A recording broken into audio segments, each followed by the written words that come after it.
Berita yang menggemparkan buat seluruh rakyat Malaysia. Baru-baru ini bekas Peguam Negara Muhammad Apandi Ali gagal dalam rayuannya untuk mengetepikan keputusan Mahkamah Tinggi yang telah menolak saman fitnah berjumlah 10 juta yang difailkannya terhadap Kit Siang. Panel 3 hakim terdiri daripada Hakim Mahkamah Rayuan Hadriah Syed Ismail dan Azmi Arifin dalam keputusan sebulat suara menolak rayuan Muhammad Apandi selepas memutuskan tiada merit untuk rayuan itu. Keputusan Mahkamah Tinggi disahkan dan perayu Muhammad Apandi perlu membayar kos RM100,000 kepada respon Lim, kata Hakim Hadriah.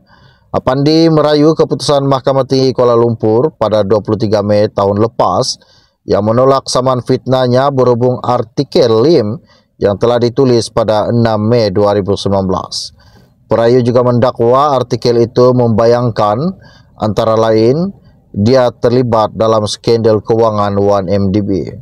Seorang yang tidak bermolar dan berintegriti, tidak beretika dan telah menyalahgunakan kuasanya ketika menjadi Peguam Negara mula 27 Julai 2015 hingga 2015 hingga 4 Jun 2018. Ketika membaca keputusan mahkamah, hakim berkata dalam kes ini, Lim telah menyatakan bahawa beliau mempunyai hak untuk mengetahui bagaimana skandal kewangan 1MDB disiasat oleh pihak berkuasa. Hakim Hadriah berkata, Mahkamah Rayuan bersetuju dengan kesimpulan yang telah dibuat oleh Hakim Mahkamah Tinggi mengenai kredibiliti plaintiff Apandi. Keinginan beliau Apandi untuk menawarkan atau mendapatkan bantuan undang-undang dari negara lain untuk menyiasat skandal 1MDB adalah semata-mata dalam fikirannya kerana tidak ada kesalahan jenayah yang dilakukan oleh bekas Perdana Menteri itu. Hakim itu juga berkata Lim dalam keterangan lisannya berkata, Apandi sebagai Peguam Negara, AG pada masa itu secara praktikalnya tidak mengambil sebarang langkah sewajarnya untuk menyiasat skandal 1MDB. Hakim tujuh berkata dalam kes ini kata-kata yang dipertikaikan itu terbukti benar dan berasas. Apandi diwakili Peguam Rubin, manakala Peguam Sangit Kaurdio mewakili Lim. Dalam saman yang telah difailkan pada 5 Julai 2019, Apandi mendakwa pada 6 Mei 2019 Lim telah menulis dan membawa kepada penerbit artikel bertajuk yang telah didedahkan.